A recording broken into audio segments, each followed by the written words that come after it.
Welcome to the 2022 Korea-US Friendship Night. My name is Faith Cherry. 제 이름은 장예원입니다. I'm a former Project Youth Ambassador, and I currently go to Pepperdine University as a political science major. I'd like to extend a warm welcome and thanks to you all for joining us this evening. So we will first start with the national anthems. So would everyone please rise and please join us in singing first the Korean national anthem and then the United States national anthem.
Today's event is possible as a result of wonderful collaboration between Friends of Korea, Pacific Century Institute, and the Korean Consulate General in Los Angeles.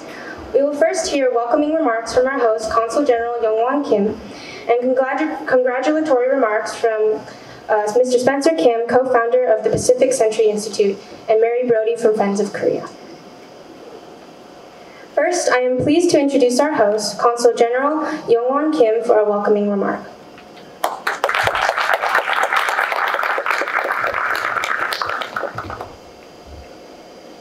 Good evening, everyone. I prepared 2 pages of text, but don't worry, half of them thank you notes. Thank you very much for coming to the residence for tonight's event. I warmly welcome all of you to 2022 Korea-US Friendship Night. I would like to convey my gratitude to everyone for making this wonderful event possible, especially to PCI and Friends of Korea that have played an important role in building a solid basis for the friendship between the United States and Korea. I also extend my appreciation to Senator Dave Min and Professor Dave Kang, who came here to inspire young ambassadors with their invaluable insights and experiences as leading bridge between Korea and the United States. Tonight, we are here to congratulate 8 students who graduated from 2022 Project Bridge Youth Ambassador Program and will be permanent members of Friends of Korea. As you all know, Friends of Korea has been a friend for life of the Republic of Korea. From 1966 up until 1981, it was a friend in need. As Peace Corps members, they came to Korea to help it learn and develop in the right direction. More than 2,000 young volunteers who just graduated from college came to the strange and underdeveloped country and devoted their youth to the development of education, healthcare, and regional capacity building, you name it, in Korea. Since its establishment by Peace Corps volunteers in 2002, Friends of Korea has played a critical role as human glue between our two countries, giving another vitality to our strong alliance. Koreans cannot and will not forget your devotion to the development of Korea and the everlasting friendship between our two countries. In this vein, I would like to extend my deepest respect and appreciation to 9 Friends of Korean members and former Peace Corps volunteers who attend here to welcome new members. Would you stand up, please, when I call your name? When they stand up, please give a big round of applause to each of them. Mary Bodie,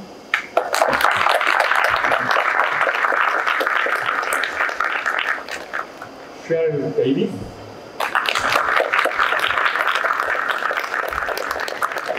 Andrew Ho,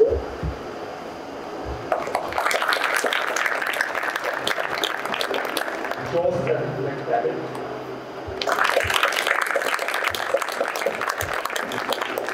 Nancy Morin, Dan and Young'un Strickland,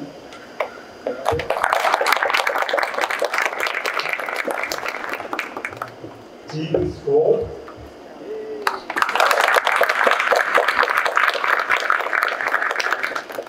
Charlie Chung-Yu,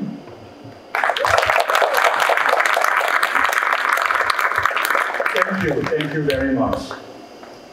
This year, we celebrate 140th anniversary of the establishment of Korea-US diplomatic relations.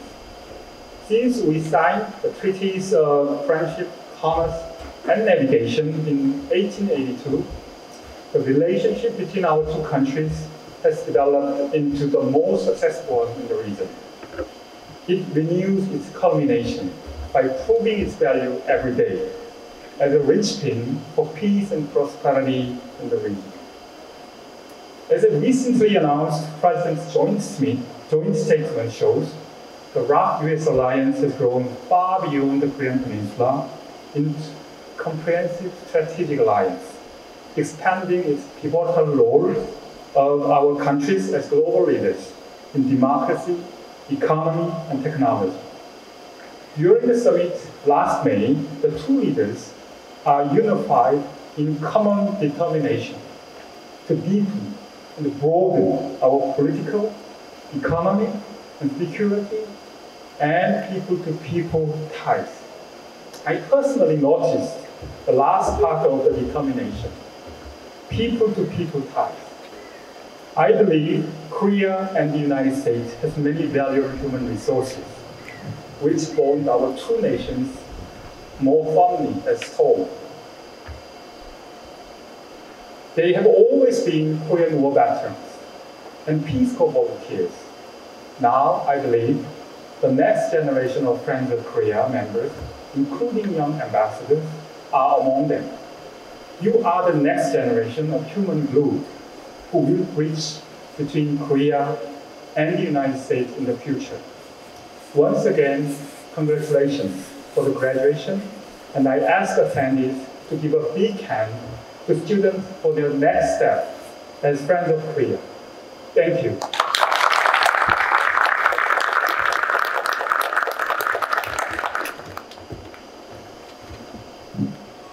Next, it is my pleasure to introduce Mr. Spencer Kim, co-founder of the Pacific Century Institute, for a congratulatory speech. Please give him a warm welcome. I do have a 2-page note.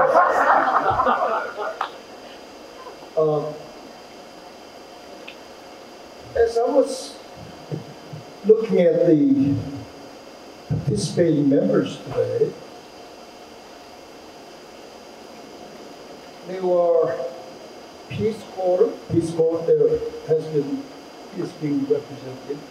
US's Korea Institute, and of course the Consul General's Office of the Republic of Korea, and California State Senate, and PCI. Well, I looked at their history when they got started. California Senate was started in 1879 after the ratification of Constitution at the time, which made 40 senators to represent California. And with currently almost 40 million, each of the senators represent approximately 1 million people. Now, Delaware, state of Delaware, had 2 senators, federal senators, that represent only 1 million. So I guess how large this Senate in California is.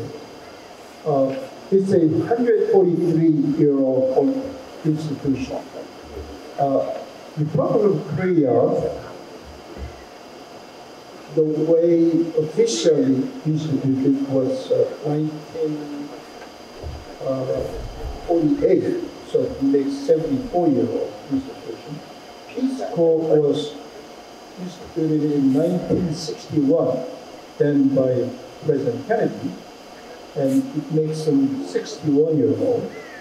The Civic Century Institute Youth Ambassadors were instituted in 1992, so it makes you 30-year-old institution. USC's Korea Studies got started in 2005, so which makes 17 years. So I noticed all of this institution got started by people with idea to do something, but not for themselves, but for the common good. Second, they stayed long time. They sustained themselves. So initially, I'm sure they made a lot of mistakes, but eventually they learned to sustain themselves.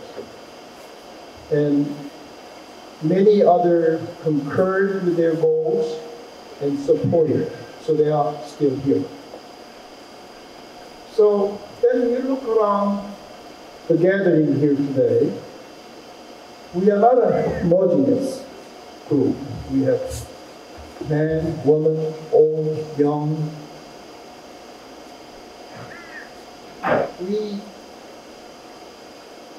We are inclusive.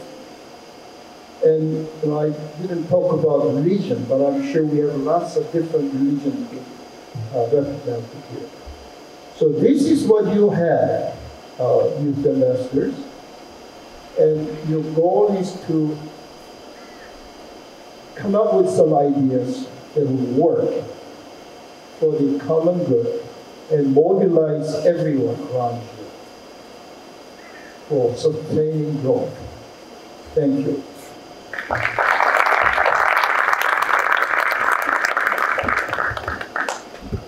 And now we will hear a few words from Mary Brody, our dear friend of Korea.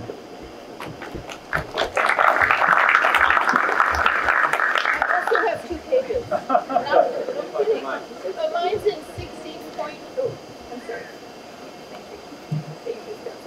I'm sorry. I said I also have 2 pages, not to be outdone.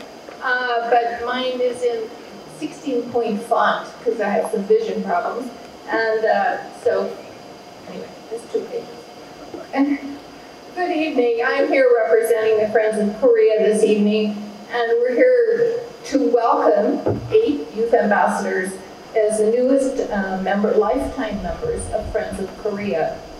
Friends of Korea was started by Peace Corps volunteers who served in Korea from 1966 to 1981 as English instructors or health volunteers in areas like leprosy, or maternal and child health care, so forth. It was a time when Korea was still recovering from a devastating war and was one of the poorest countries in the world. I just looked up some statistics from the World Bank last week, and today it is the 10th largest global economy. 10th largest. And of course, I have all of us who are the Peace Corps people, we were there when it was very different. As my friend Amy Chu says, it was old Korea, and it was. The one thing Korean people like to honor is old Korea.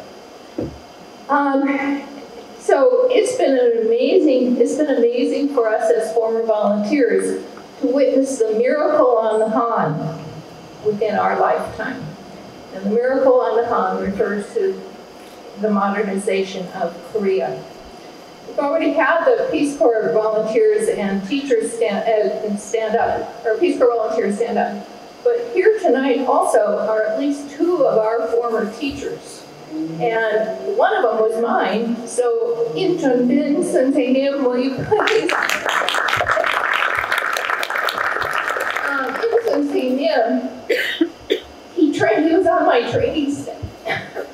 Pardon me, he was on a teacher, we did our training in Hawaii, and he was on our training staff, teaching us Korean, one of several, and then he came to America from Hawaii. He came to America, headed to Michigan to get a master's degree or something, and stopped in San Diego to visit his cousin. He never left San Diego. He never got that master's degree, and I don't know if he's been to Michigan yet. But he's been to Michigan? Okay. Well, he's gotten additional degrees, but not from Michigan. Anyway, and Yolan Strickland, stand up, Yolan. Yeah. Was also an instructor. I don't know which Korean groups you were, I keep forgetting, but anyway, our teachers deserve special recognition.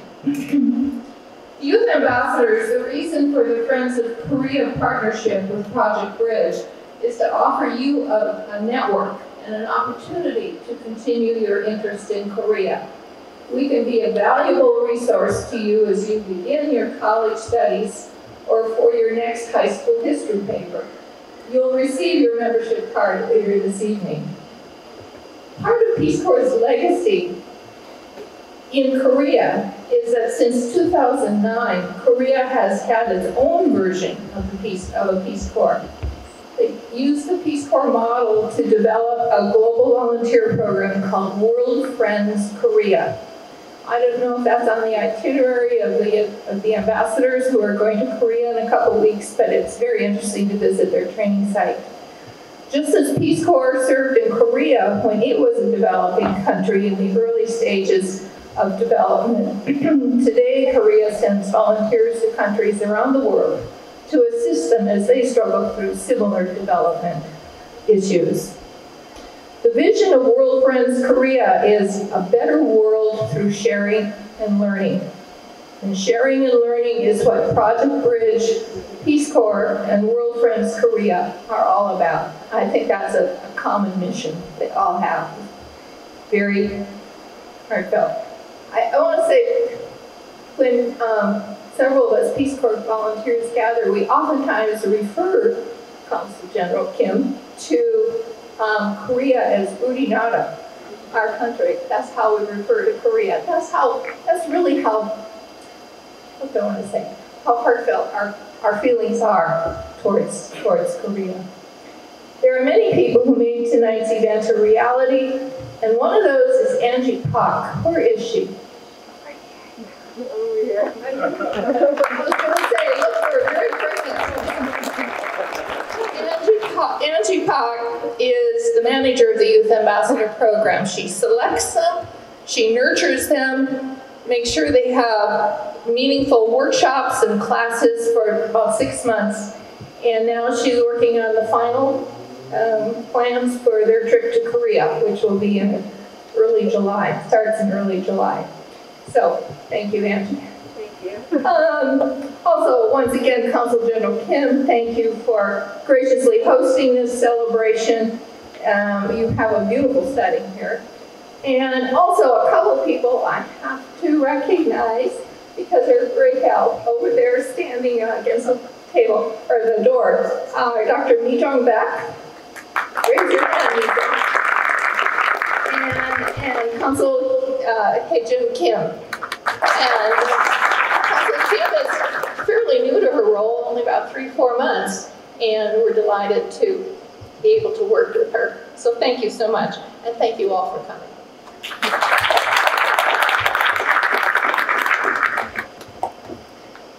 And now I'd like to invite Professor David Kang, the professor at USC, for his keynote speech. Please give Professor Kang a warm welcome.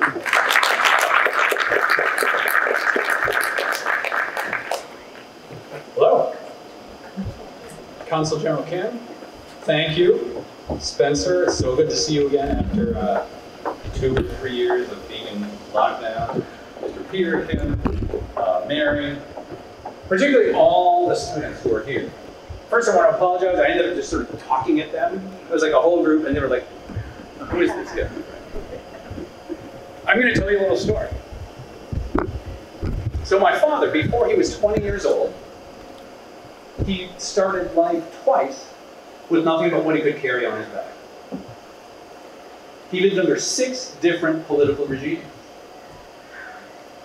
He was born under Japanese imperialism, so he speaks Japanese better and he actually reads better in Japanese than he does in Korean, because that's what you learned in school. In 1940, he was born in Northern Korea, and I always refer to it that way, because that's how it was. He was born in North Gangnam-Bukdo province, and lived by the Yalu River. In 1945, the Soviets came in, and my aunt, my kundomo, says they were the worst. Everyone, they were the worst. They just hated them. Then the communists came in, and so in 1947, they fled to the south, leaving everything behind, just what they could carry. In 1955, he was studying physics at Seoul National, and he was one of 10 students that was selected. The Army, there was like a lady, the Wives Auxiliary or something of the US Army, gave a scholarship to 10 Korean students to study in America. So he was selected. He was one of the first 9,000 Koreans to ever come to the United States. I found that out sometime. Up until 1958, there were only 9,000 Koreans ever that had come to the United States. So imagine what culture shock that was like, right? My mother was born in Oakland, but she's an orphan. Her maiden name was Hildegard Ivy Smith. There is no more waspy name than that, right? Her mother died when she was 3 of like one of those diseases we can fix now, like tuberculosis or something. Her father, my grandfather, was a medical doctor. He had a heart attack at the bedside of a patient when my mom was 6. So she went to foster homes for a couple of years, and eventually her grandmother, who was 75 at the time, won custody. So she was brought up by Granny and her. Tiny little family. Growing up in Oakland, she always valued or envied Asian families because they're big and they're strong and stuff like that. So she went to Cal as an undergrad. She's at Berkeley, and even in the 1950s, this is a credit to the California State University system. Even in the 50s, if enough students signed up, they would teach Korean. So she wanted to study Korean. She didn't want to study one of those big countries that everybody else always studied, like China and Japan. My mother's always a little weird, so you know, like, why not, Mom? You know, power in numbers. Anyway, 3 people signed up. And it was taught by Helen McCune of the McCune-Rush Hour system, because she was some retired, missionary, whatever else. So she's studying Korean. And at First Presbyterian, anybody here from Berkeley, by the way? Like, no? Anyway, but First Presbyterian Church, there's a big old church there. She was in the choir. She's walking up the stairs to go to choir practice one day, and there's this skinny Asian guy. And she meets my father. You're Korean? I'm studying Korean. Hey! Right? Now, imagine being a completely, mainstream American girl in the 50s. On their first date, my father took her to an organ concert at church. And during the concert, he leans over to my mom. He's never played an instrument in his life. I mean, he's running from bullets and bombs, right? Never played an instrument in his life. He leans over to my mom and says, I could do that. Somehow she married him, right? But, you know, they got married. The 6 regimes my father lived under, Japanese imperialism, Russian, North Korean, US military government, South Korea, and the United States. All before he's 20. They're the original bridge. My mother, my mother had signed a contract to teach English in Korea for 2 years in the 1950s with some Presbyterian church or something like that. She was going to go to Korea when my dad actually got married. So she said, I could either marry a Korean or go to Korea, so I married the Korean. The favorite year of her life is the year before I was born. There's no relationship to that, of course. But when my dad finished his PhD, they spent a year living back in Korea. My sister was born, and they lived on a grape vineyard. No running water and no electricity. She loved it. Everybody lived there. Grandpa, grandma, right? She says she got on the boat. It was a boat, literally, with a husband and a daughter, and she got off the boat to an entire family. She loved it. They're the original bridge. It wasn't easy. Imagine how different the culture is. It's difficult today. When you guys go, you'll see, wow, it's different. It's not just that they use chopsticks. Imagine how hard it was for them. With no real expectation. My mother embraced it, but it was hard. My father embraced living in America, but it wasn't easy. But they made something work. Right? You guys are the next bridge. The thing about this is, as all the speakers have said, Korea and the United States have changed in ways I never thought would happen, even in my lifetime, and I'm one generation younger than that. Right? In Korea, I mean, in America, that we have like a K-pop and K-beauty and my son's white American friends in school brag about going to eat Korean food or wishing they're jealous that we're going back to Korea, right? I'm just used to having people like screech and, go, oh my God, what is that? It's amazing. I can't believe it. Even in California, where I grew up. And obviously, Korea has changed. So for the girls in the audience, how many of you are going to marry Jungkook, by the way?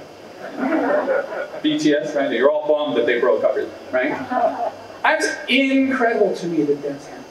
But it's still building a bridge. One of the reasons I do what I do is I haven't been able to see when my father's born. You can't go back yet. Right? What you guys are doing is actually so much more than just having some fun and learning about another country. It's not easy to move out of your comfort zone. It's so much easier to stay with what you know and what you're comfortable with. It's hard to challenge yourself and have new ideas and maybe go places where you're not going to fit in, where everybody doesn't look like you or something like that. That's not easy. What you guys are doing takes a lot of courage. I think that's awesome. That's what you guys are doing. I'm going to close by saying, I realized this a while ago, the human superpower. It's not like we're not like ants, we can carry 50 times our weight, right? Lift 50. We're not birds, we can't fly. For millions of years while we were on the savannah, the animals that we caught and ate were always stronger and faster and bigger than us. The human superpower is we live in tribes. We work together. We cooperate. And what you guys are doing is widening that tribe.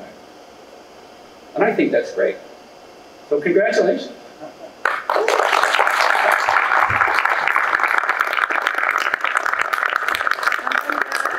Next, Senator Dave Min, representing the District 37 in the California State Senate, will give his keynote speech. Please give Senator Min a welcome. How long was I supposed to speak for? 2 hours? Okay. Okay. So first I want to thank the Consul General, the Honorable Kim Young-hwan, for opening up this beautiful residence and It's amazing to have this oasis in the middle of Los Angeles, so thank you for that. I also want to acknowledge the Friends of Korea, the Pacific Century Institute, the many former members of the Peace Corps that have been acknowledged already, and everyone else who helped to make tonight's event a reality. Finally, I want to especially recognize my friend Mary Brody, also coming from Orange County with me, who invited me here tonight. Now, I think I'm going to echo a lot of the comments of my fellow Korean David from USC here. First, I just want to say I'm honored to be part of tonight's celebration. Korea-USA Friendship Night is a special event, and to be able to honor and congratulate the 8 youth ambassadors here really is an honor on my end. Can you just stand up so I can see who you are?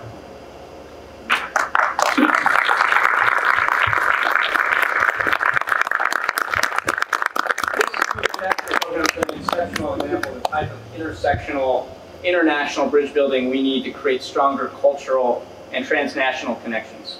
For nearly 30 years, how many years has it been again, Spencer?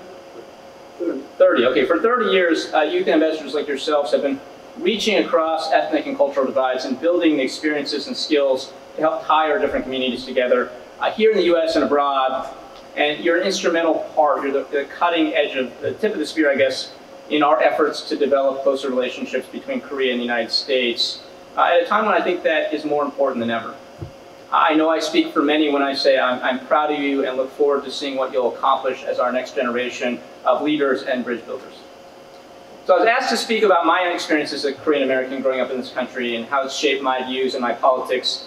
If you read my biography at all, it's I guess the same as last year's. Before becoming a state senator, I was a law professor at UC Irvine, teaching contracts and other business law classes. I was a proud alumnus of the University of Pennsylvania, where I studied business at the Wharton School and philosophy at the college. I was a graduate at Harvard Law School. I started my career at the Securities and Exchange Commission in the aftermath of the Enron and WorldCom accounting scandals, right after the 9/11 terrorist attacks, because I wanted to serve my country. Went on to work in public policy for a senator, and then for a think tank called the Center for American Progress, before coming back home to California to teach. And I say all that not to be obnoxious. There is a reason for this. When I was growing up, I had a much older cousin named Paul. He got straight A's in high school. He went to Harvard and then Stanford Medical School. He was apparently very tall. I never met him as a kid. I met him much later in life. He was very tall and very handsome. And whenever I did poorly in school, I was misbehaving, or my brother and I were getting into it, my parents would tell me about my cousin Paul and how I would never be like Paul if I continued going off the straight and narrow. And so I didn't really know Paul, but I really ended up kind of hating him. And what I realized about 10 years ago, maybe 5 years ago, is that as I got older, I was becoming a little Paul to some of my younger relatives and some of the kids in my community. I went to some fancy schools, and I did relatively well in life. But I say all that because the reality is that, like a lot of Korean American kids, I had a huge struggle growing up in this country. My parents came over in 1971, I guess after David's parents. They ended up settling down in Los Altos. And I grew up in Los Altos. How many of you guys know Los Altos, Northern California? It's a sleepy little town. It's now part of Silicon Valley. The average home price there is probably about $3 million. Not anything I can afford, probably not you, Professor, as well. But you would never guess that you were in Los Altos or Silicon Valley today, that there was a paucity of Korean Americans.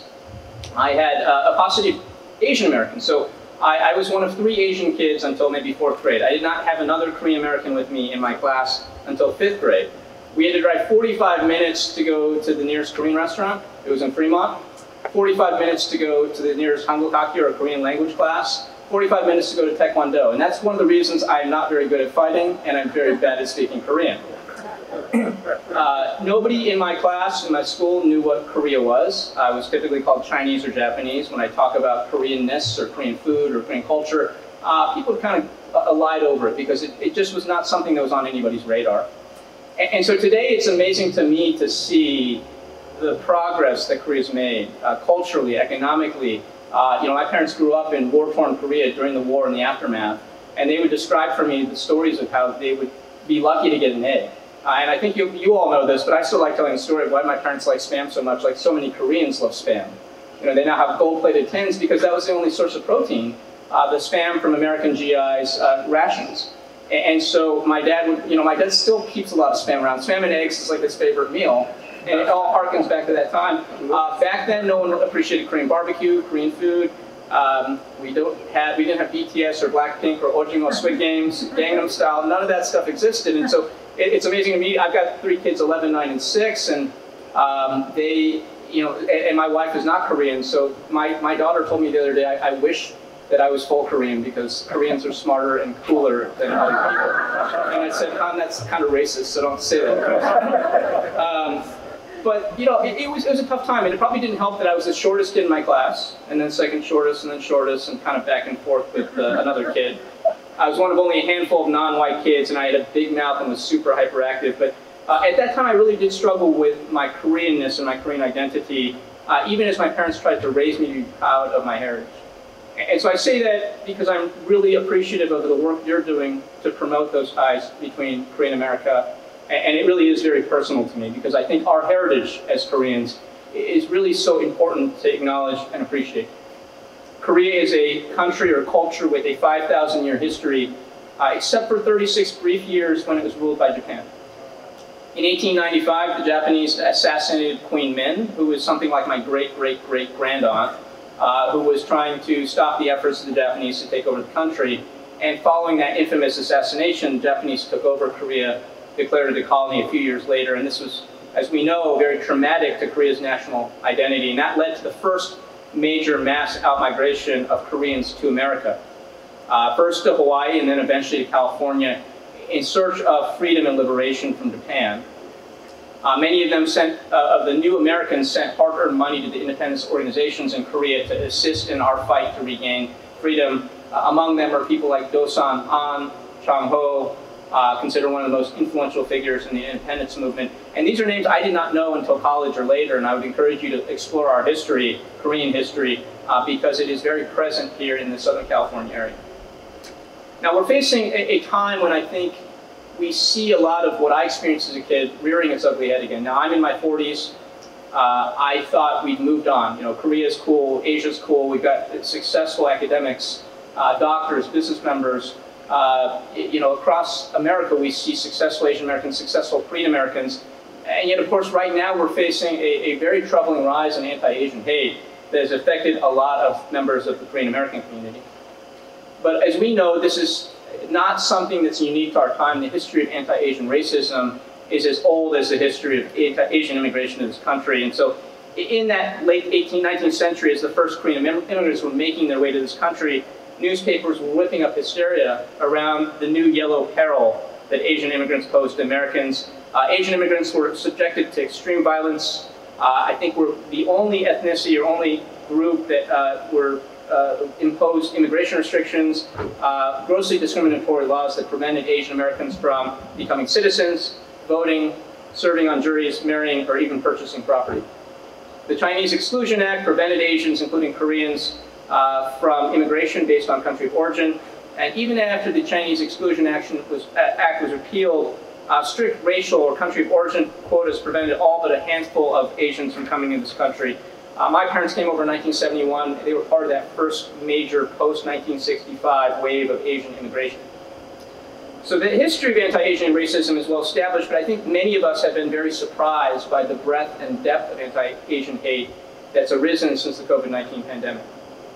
So encouraged by a lot of factors. We had a president who blamed COVID-19 on China. We had a surge in white nationalism, including in Orange County, in the area I represent. And we've seen a lot of fear in our communities. And I say this again because I appreciate the importance now more than ever of building those bridges between different communities. And it really is heartening to me to see the diversity in this program, to see so many different faces, ethnicities that are part of this program, because I think Korean culture is something we need to explore, something we need to continue to build bridges on. We're celebrating a major anniversary today. It's 30 years since the 1992 LA riots. And we just had a series of events here in Los Angeles earlier this year. And I think we're relearning those lessons that as Korean Americans, as Asian Americans, as Americans first and foremost, we need to continue to be tireless in our efforts to build bridges between our communities. The African American community, the Latino community, which we've often overlooked as Asian Americans, with all of the different communities out there that we cannot stop in that bridge building. So anti-Asian hate is something that we're facing, and I have to be honest, when I ran for this office in 2020, I did not think that this would be something that would be on my mind. I thought we were past this point, and yet it is one of the top issues I've had to work on. I've appeared at probably something like 150 events denouncing anti-Asian racism. We've had a series of legislation and budget items to try to fight anti-Asian racism. In the short run, I think we have to continue to call out anti-Asian racism as we call out all types of racism. We have to build allyships. We have to seek allies here in our fight so that no one can feel like it's socially acceptable to express any type of racism or act on any type of racist impulses against our communities or others. But that also means we show up for other communities, and we've not always been great at that if we're being honest with ourselves. So we need to show up and be present. And in my district, I represent Irvine, Newport Beach, Huntington Beach, Lake Forest, areas where you've probably seen some pretty shocking racist incidents. We had a KKK rally in the last 2 years in Huntington Beach. We've had students creating swastikas with candles and other paraphernalia in my district. We've had a series of anti-LGBT, anti-Jewish, anti-Arab, anti-Muslim, anti-Black, and of course anti-Asian racism express themselves in lots of different ways. And so we need to stand up with our allies. But we have a longer task ahead of us, and that's where I think you guys come in. It's the hard work of educating people and building bridges between our communities. Now, in the state legislature, I'm proud to announce that we've done a series of bills and legislation and budget requests, starting with the API equity budget. And so you may have read about the fact that the API Legislative Caucus, we're small but mighty. We've got like 12 members out of 120. But this was the first budget item of its kind, $156 million to support education, counseling, outreach, and other efforts to prevent anti-Asian hate. Creates an Office of Racial Equity, provides funding for community groups to educate and do outreach on Asian American issues. We have a series of education items, including $10 million for a group called Stop API Hate, $10 million for UC Riverside, $10 million for UCLA's Asian Studies program. Sorry, nothing for USC, sir. Now they say budgets are a reflection of our values, and I will just say that this is the first time in the United States that a major government has ever said with its budget, in a meaningful way, Asian Americans matter. And I think that is really, really important. I also think it's important that we continue building our benches in different areas. We've got a lot of people in business and finance. We're getting more Korean Americans into Hollywood. I had the pleasure recently of meeting Ken Jeong. He's not as funny in person, but still pretty damn funny. And I think in politics as well. And I'd encourage you to continue building your careers to nonprofits, to politics, because representation does matter. I'm the second Korean American ever elected to the state senate. The first was a guy named Alfred Song. He was elected in the 1960s. He was really a unicorn, first Asian American. Ended up stepping down in 1978. He overhauled our legal system, and it took another 40 plus years for another Korean American to get elected to the state senate.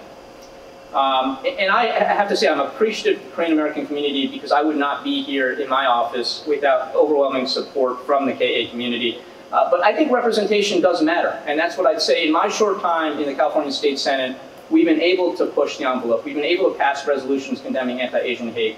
You may have read last year that the DMV, the Department of Motor Vehicles, was going to eliminate 26 languages, written languages, from its test. That would have had outsized impacts on a lot of immigrant communities. I was able to call the governor and say, what are you doing here? This is hugely problematic. Within 24 hours, that decision was reversed. Korean, Arabic, Hindu, Vietnamese, and a whole bunch of other languages are going to remain on the written driver's test, because we made the argument that this is going to cost much more in harm to our communities than it's going to help. This year, you may have heard that there's a requirement going in effect that any place that serves alcohol, including Korean American restaurants, our famous barbecue joints here, any place that serves alcohol would have to undergo training. It's a good bill to try to prevent over-serving those who are drunk, as well as serving anything to those who are underage, which I guess is all of you youth ambassadors.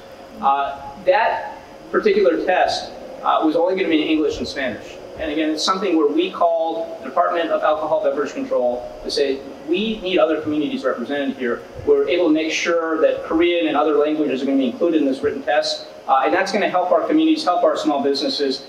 Representation does matter. Now, I just want to close by saying, I appreciate what you're doing. And I think, when I think back to my own time as a youth here in this country, I think it's hard growing up as a new American.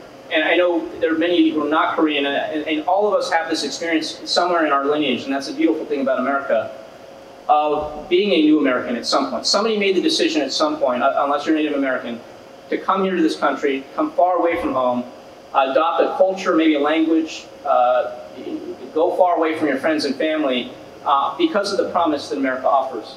At the same time, I think every new American, including Korean Americans, have had to deal with the question of who we are. What does it mean to be Korean and American? And I think you're helping to answer that question of how do we build those bridges? What does it mean to be Korean? What is it that we want to take away from our Korean culture, our Korean history, our Korean values that you all are learning about, that you're going to experience when you go to Korea later this year? What does it mean to be American? And I guess I just suggest, I don't have anything profound to say, but that this is something you'll struggle with throughout your lives, but that by being part of this program, you'll help answer.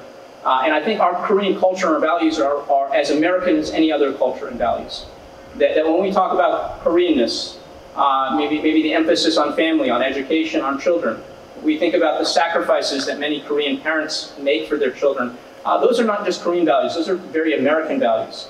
But what I think America offers that's very unique is this idea of inclusivity, of opportunity, of social and economic mobility. And I think the marriage of those two things, Korean and American, is something that is beautiful, it's amazing.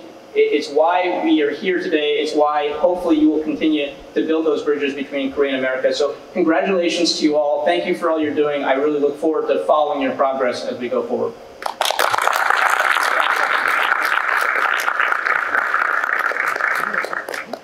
Thank you to both Professor Kang and Senator Min for your speeches. And now we will have one of the highlights of tonight's dinner, our awards ceremony. So if all the youth ambassadors could start making their way up to the stage. Project Bridge youth ambassadors will receive their certificate of completion as well as the lifetime membership of Friends of Korea. And the Pacific Century Institute presents the 29th annual Project Bridge 2021 to 2022 Intercultural Leadership Award to these ambassadors in recognition of their commitment to building bridges of understanding among young Americans of diverse ethnic heritages and your contribution as a youth ambassador in representing the Los Angeles community in the U.S. and Korea. Annabelle J. Chung.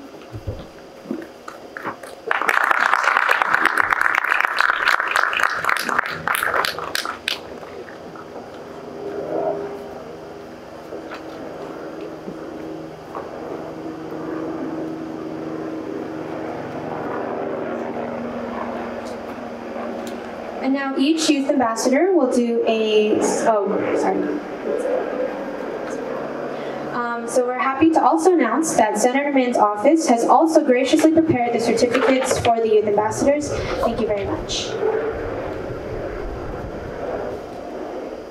Simba Maganya.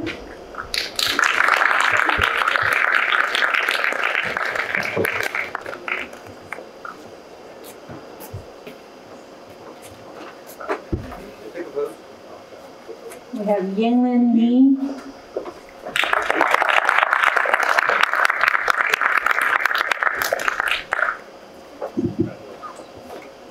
Emily Rosales.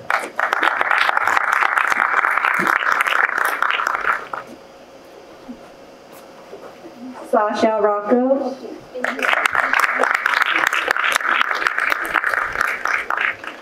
Audrey Thornall. Tyler Tran.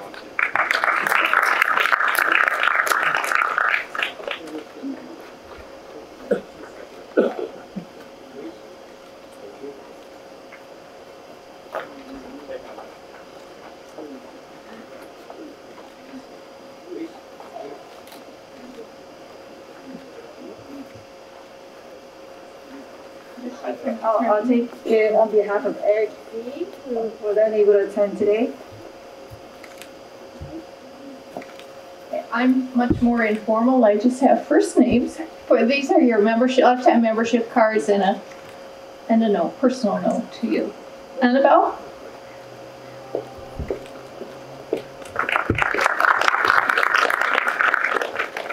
Emily?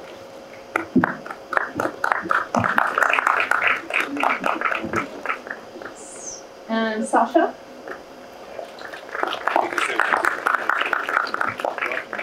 And Eric. Eric is not here. Yeah. Tyler.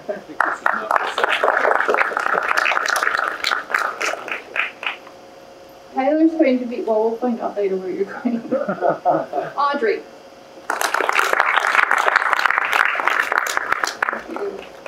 And a beautiful name here, Atimba. And I learned from, if you read her bio in the booklet you have, it means beautiful princess in Aztec. And Yinglin.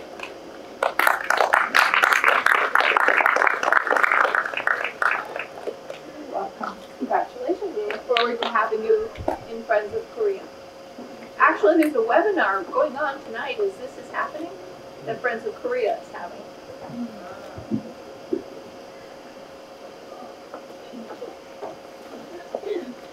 And now each youth ambassador will do a self-introduction.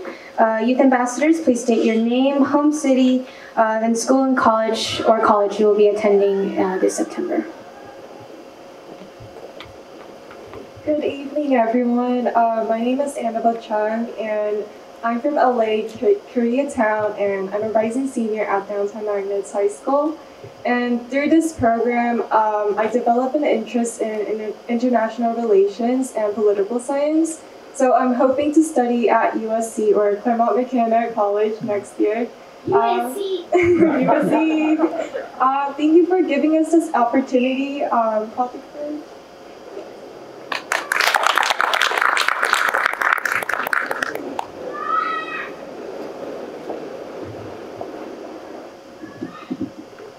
Good evening, everyone. My name is Emily Rosales, and my home city is Long Beach. I'm a senior and graduating to Long Beach City College. I'm sorry. As a career choice, I would like to earn my license in social work and hopefully help more people in the future. This program will help me learn about other cultures and help me help them in the future. And it was nice meeting everyone.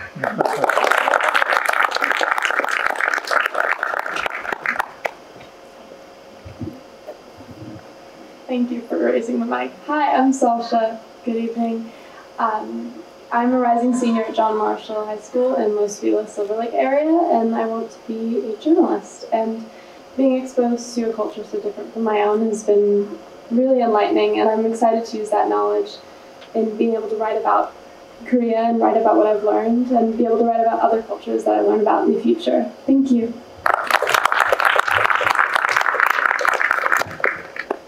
Hello, I'm Audrey Fornell, and I'm currently a rising senior at Crescenta Valley High School. I'm from La Crescenta, and through this program, I hope to learn more about my heritage. And post-high school, I hope to study engineering.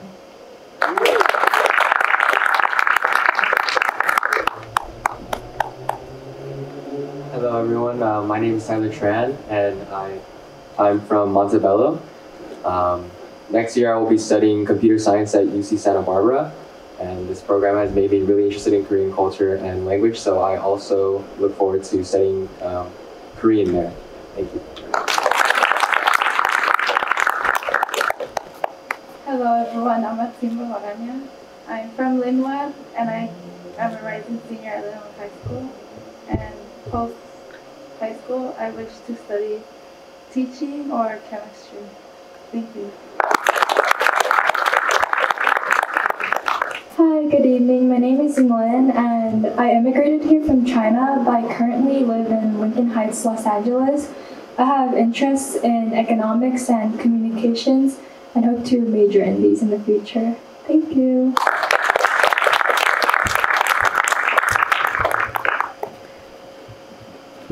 If we could give our youth ambassadors one more big round of applause. Congratulations, guys. Now it is time to celebrate and highlight the friendship between Korea and the United States. So our youth ambassadors will be singing one of the most famous Korean songs, Arirang. And I hope that if you know it, join in, and if not, just pretend, I guess. But you can find the lyrics of Arirang in the program as well.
Okay.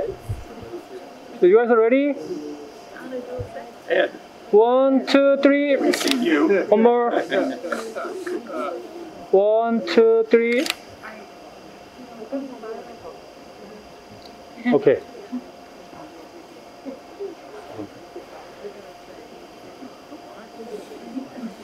One, two, three. Where are the grandparents? 1, 2, 3. Okay.